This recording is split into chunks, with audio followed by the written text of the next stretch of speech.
밥상 위 독을 부르는 식품을 파헤치는 분석 화학자 이계호 교수님이십니다. 안녕하십니까? 네, 안녕하세요. 반갑습니다. 아니 제가 조금 소개를 드리자면 우리 그 화학 중에서도 분석 화학의 권위자라고 하는 이 분석 화학이라는 게 뭡니까? 분석화학은 뭐냐면요. 여러분 지금 이제 눈에 보이는 거 있죠. 예. 예. 모두 다 분석을 합니다. 아. 모든 걸 전부 다 네네네. 화학적으로 이게 무엇으로 구성이 되어 있는지 그런 걸 분석하는데 이제 우리가 먹고 있는 상업용 먹거리, 1차 농축수산물, 2차 가공식품을 25년간 전수조사를 하고 있는 과학자거든요.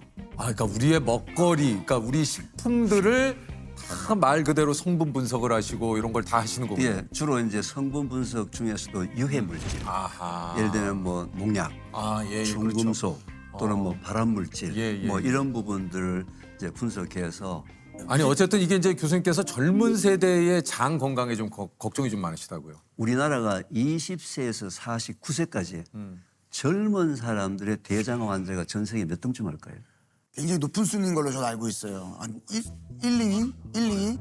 대장암의 전 세계 1등이에요. 네. 저도 얘기를 좀 들었습니다. 20세에서 49세까지. 아하. 그러니까 지금 현재 우리나라의 20대가 허대는 멀쩡한데 속은 전부 깡통들이에요. 네. 지금 아니 그러니까 지금 교수님 말씀하신 대로 이렇게 젊은 세대들이 장이 안 좋아지는 이유가 좀 있다 그래요.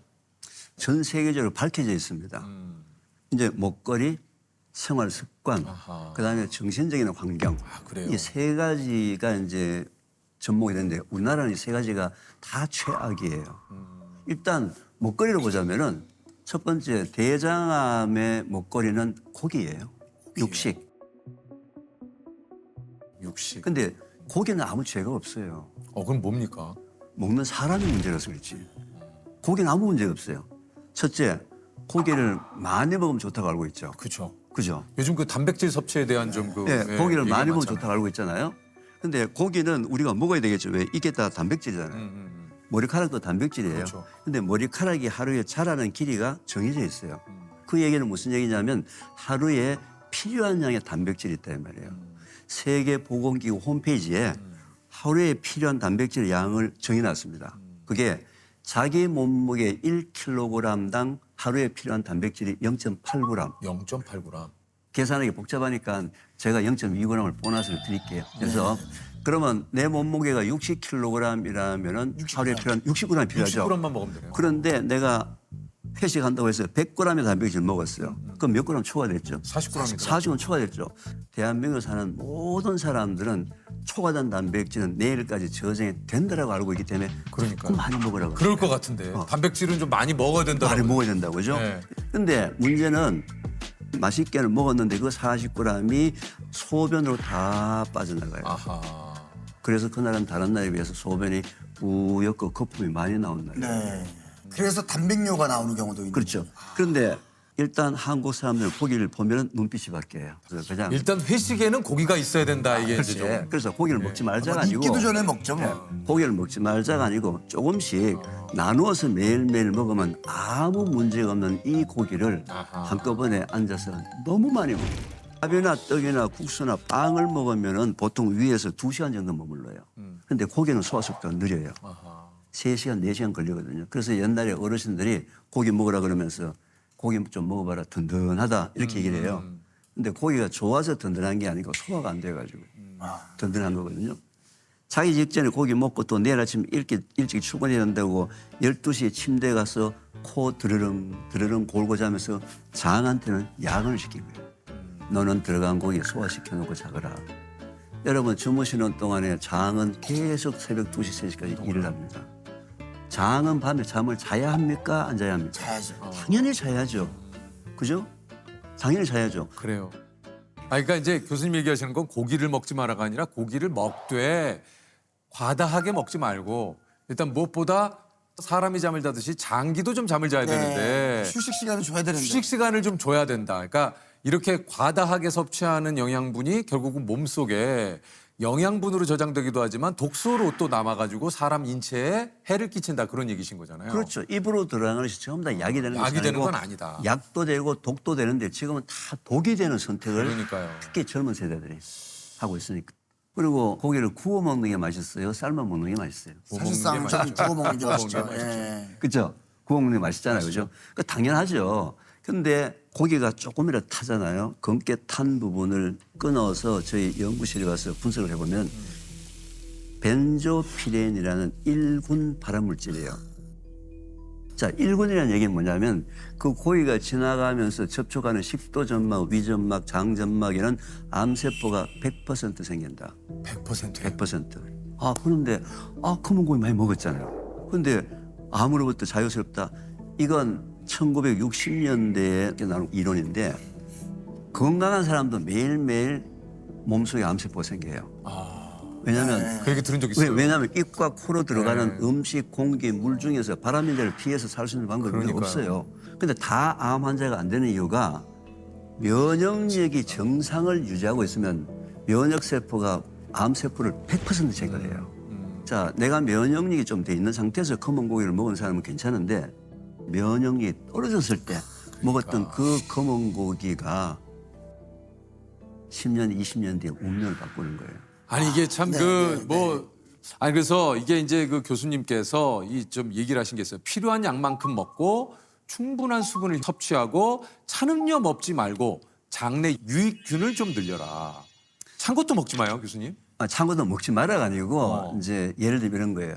우리 몸에 정상적으로 작동이 되려면 항상 36.5도가 되어야지만 몸이 정상적으로 작동이 된다는 거예요. 네, 네. 이제 예를 들면 이런 거예요. 자, 추운 겨울날 이제 화장실에 가서 소변을 봤잖아요. 그래요. 소변 보고 나면 어떻게 되죠? 부르르 떨리죠. 떨죠. 왜 떨는지 아세요? 자, 우리 몸에서 뜨거운 소변이 밖으로 빠져나갔죠. 그럼 몸의 체온이 떨어졌죠. 떨어지게 되면 문제가 생기는데 우리 몸의 체온을 올릴 수 있는 유일한 방법이 운동이에요. 근데 몸이 지가 알아서 운동을 하는 거예요. 순간적으로 온도를 올리려고. 몸이 이렇게 여러분들을 위해서 고생을 하고 있는데 이 추운 날 벌벌 떨면서 아이스 아메리카노를 먹는 유일한 나라.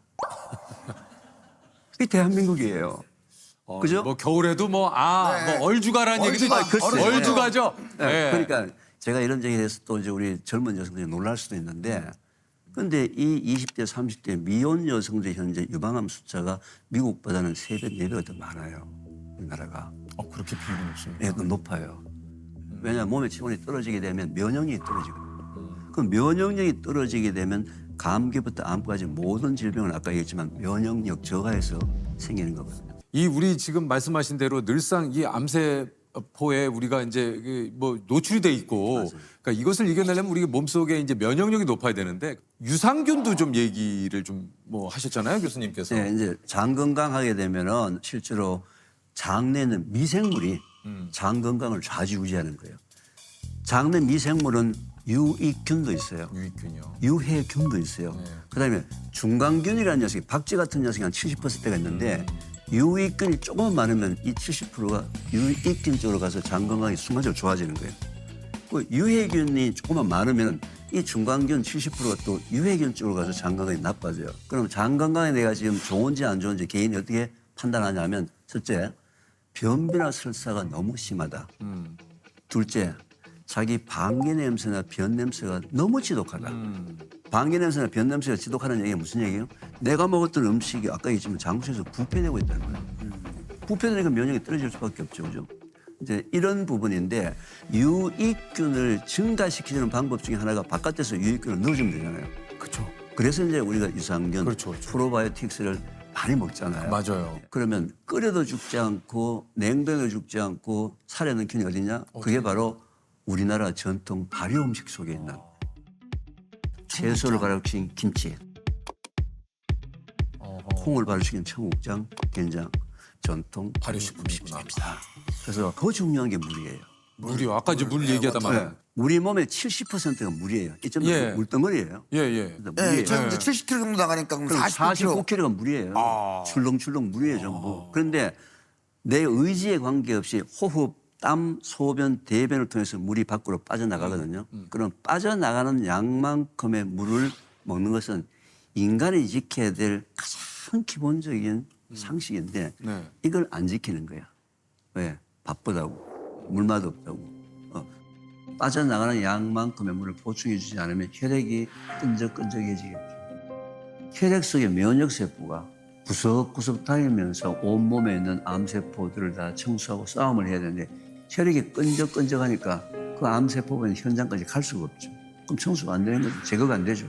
그 당연히 암 환자가 평소에 물을 작게 먹는 습관을 갖고 있는 사람들은 암에 걸릴 확률이 엄청나게 높아지는 거죠. 아니 보통 하루에 물 2리터 이상 마셔라 뭐 이런 얘기를 좀 하는데 방송에 나오는 이제 그 강사들 얘기를 많이 들은 거예요. 그러니까요. 1리터라는 게 벌써 벌써 머릿속에 2리터 뭐 1리터 이상 뭐 충분히 마셔라.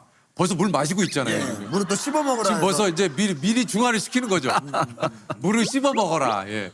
물은 물로만 우리 몸속으로 들어오는 게 아니고 음식을 통해서도 들어와요. 그렇죠. 뜨거운 여름철에 말이죠. 수박에서 얼음 넣어서 화채 만들어서 먹으면 얼마나 맛있어요. 네. 배가 터지도록 먹고 난 다음에 그날도 물 2리터 먹어야 된다고.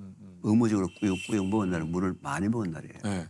수박과 물 합쳐서 1.5나 2리터를 먹어야 되는 거예요. 그런데 문제는 내 몸속으로 들어오는 전체 물량을 합산할 방법이 없죠. 없죠. 저울 들고 다니면서 무기 재고 다니고. 그거 어떻게 알아요? 예. 그렇죠. 근데 우리 몸에는 기가 막히게 우리 몸에 필요한 양의 물을 정확하게 먹을 수 있도록 우리한테 알려주는 방법이 있습니다. 뭡니까? 자, 화장실 갔어요. 소변을 봤어요. 네. 근데 소변 색깔이 노랗게 짙게 나왔어요. 뭐 하라는 거예요? 수분 보충해라. 물 먹어라. 물이 지금 빠져나가가지고 몸에서 뭐가 나쁜 일이 생기려고 하는데 그것도 모르고 막 까불고 돌아다니니까 물 좀 먹어라. 네. 나 좀 살자 하고 몸이 살려고 우리한테 신호를 보냈어요. 그럼 그때 물 한 컵을 먹으면 금방 소변 색깔이 옅은 네. 노란색으로 맞아요. 바뀌어요. 근데 마라톤 현장에서 마라토너들이 물을 많이 먹잖아요. 많이 먹죠. 그래서 거기서 심장마비 했던 사람들 선수가 많이 나타난 거예요, 초기에. 그래서 병원에서 사인 규명을 해보니까 저나트륨 혈증에 의한 심장마비사. 저나트륨. 예, 우리 혈액 속에는 나트륨과 칼륨이라는 두 개의 미네랄이 있는데 이 두 개의 미네랄은 우리 몸에서 전기를 발생시켜요. 네. 근데 갑자기 물량이 많이 들어오면서 희석되니까요. 전기 발생량이 작아지면서 물을 많이 먹는 사람들은 힘이 없어져요. 건강에 이상이 없는데도 뭐 자꾸 힘이 없어진다. 그리고 머리가 어지럽고 아프고 이게 오랜 시간 장기간 반복되게 되면 좀 심장이 약했던 사람들은 심장에 전기가 공급이 되어야 되는데 여기 심장 공급이 안 돼서 심장마비사. 건강에 이상이 없는데 밤에 주무시다가 돌연사신다. 이런 분들도 저나트륨 혈증에 의한 심장마비사가 굉장히 많이 있어요. 근데 왜 이런 일이 벌어졌냐면은 자, 저염식이 건강식이라고 얘기하게 된 이유가 우리나라의 전통 발효 음식인 장류하고 김치류가 너무 짜요. 짜죠. 고염식이에요. 그래서 우리 정부에서 정책적으로 지난 10여 년 동안에 저염식을 먹자, 소금을 적게 먹자라고 굉장히 홍보를 많이 했거든요. 맞아요. 그렇게 하다 보니까 사람들이 오해를 합니다. 어떤 오해? 아, 저염식이 건강식이구나. 그렇죠. 아니에요. 고염식을 하는 사람에게 저염식이 건강하다는 얘기지 우리 몸에는 아까 물이 그냥 물이 아니고 0.9%의 소금물이에요. 아까 얘기한 대로 물을 마시는 건 좋으나 지나치게 많이 먹는 것이 꼭 건강에 좋은 것만은 아니다. 이게 오늘 굉장히 좀 중요한 포인트인 것 같아요. 일단 오늘 뭐 물, 뭐 음식 많은 얘기를 했지만 커피. 요즘 뭐 커피를 거의 뭐 물처럼 거의 뭐 하루에 뭐 한 두세 잔은 뭐 그냥 기본이죠. 기본이죠. 이것 때문에 또 교수님이 걱정이 많으시다고 해요. 제가 이제 주로 정부로부터 지금 상업용 먹거리 분석을 많이 한다 그랬잖아요. 그렇죠, 그렇죠. 어느 해에 정부에서 저에게 시중에 유통되고 있는 상업용 커피의 발암물질을 분석하라고 3년간 이제 연구 용역을 받아가지고 이제 했는데 그 연구를 하고 난 다음에는 그 다음에 커피나 시중에 판매되는 청국장을 나는 못 먹겠더라고요. 왜요? 아니 발암물질의 숫자를 내가 내 눈으로 봤으니까. 직접 연구를 해서 연구를 보셨으니까. 해서 커피에도 담배처럼 암 발생 위험을 알리는 경고문을 붙이라고 미국 법원이 판결했습니다. 커피를 볶는 과정에서 나오는 발암물질을 경고하라는 겁니다. 커피를 볶는 과정에서 생기는 아크릴 아마이드가 법령에 규정된 발암물질인 만큼 물론 그렇다 해가지고 우리가 먹는 상업용 커피에 다 문제가 있다 이건 아니에요. 그건 아닙니다. 네, 그건 예, 아닙니다. 오해 그건 오해하시면 안 없으시기 됩니다. 바랍니다. 문제는 커피 속에 제가 분석했던 그 발암물질이 커피에만 있는 것이 아니고요. 더 많이 들어있는 것이 감자튀김이에요. 감자튀김. 감자튀김. 그리고 시리얼. 어? 아 그래요? 시리얼.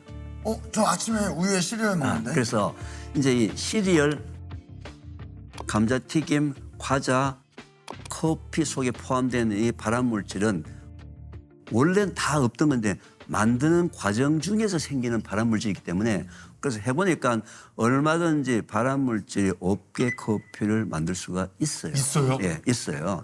볶을 때 어떻게 볶느냐에 따라서 발암물질이 나올 수도 있고 안 나올 수도 안 나올 수도 있어요. 아, 안 나올 수도 있는데 하루에 한 잔, 두 잔 드시는 건 문제가 없고요. 아, 괜찮아요? 네, 괜찮고요. 하루에 두 잔, 세 잔, 네 잔, 다섯 잔 먹는 양이 너무 많은 거예요. 너무 많죠. 근데 커피를 가장 건강하게 먹는 방법은요.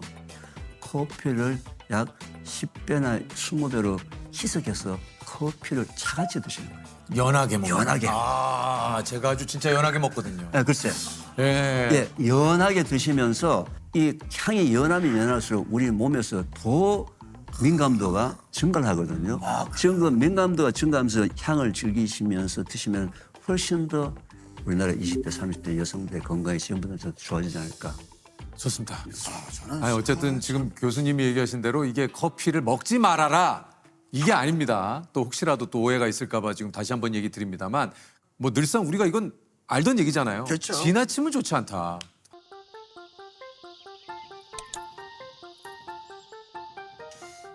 이 식단이 매일 제가 아침에 먹는 식단입니다. 제일 중요한 것은 아무래도 컬러 푸드. 7가지 색깔을 갖고 있는 다양한 종류의 컬러 푸드. 근데 이 컬러 푸드를 먹을 때 생들기름을 드레싱 형태로 뿌려서 먹습니다. 그 다음에 이 단백질의 공급원으로서는 이제 뭐 여러분 흔히 잘 먹는 삶은 계란, 그리고 우리나라 토종균주를 발효한 생발효콩. 단백질의 공급원이면서 우리나라 토종균주가 포함되어 있기 때문에 유익균의 숫자를 늘리는 데는 아주 엄청난 역할을 하거든요. 우리가 흔히 알고 있는 뿌리식품. 뿌리식품 하게 되면은 우엉, 도라지, 더덕, 양파 같은 이런 것들이 또 장내 미생물의 먹이가 되기 때문에 식초를 좀 절여가지고 먹는.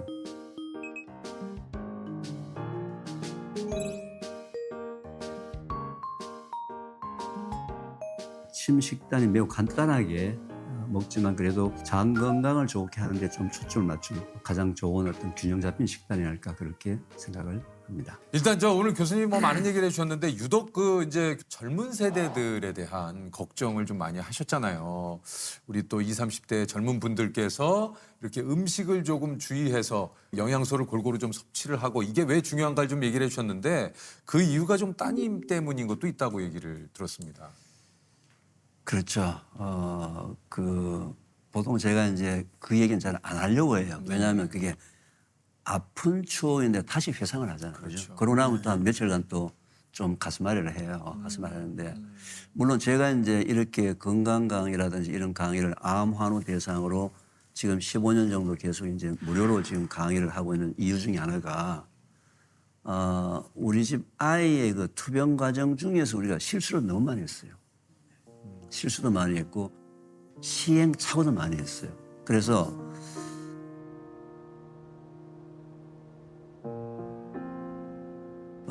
투병 과정 중에는 몰랐는데 지나놓고 보니까 이러면 안 되는구나 저러면 안 되는구나. 왜? 특효약과 비법만 찾으러 다닌 거예요. 특효약과 비법만. 근데 이제 주변에 다른 암 환우분들을 보니까 저희 가정이 겪었던 똑같은 시행착오를 반복을 하고 있더라고요. 그래서 우리 가정이 겪었던 시행착오나 실수를 반복하지 않았으면 좋겠다라는 차원에서 이제 암 환우 대상으로 2010년 7월부터 지금 15년째 이제 이 무료 강의를 하면서 전이 재발의 확률을 낮추는.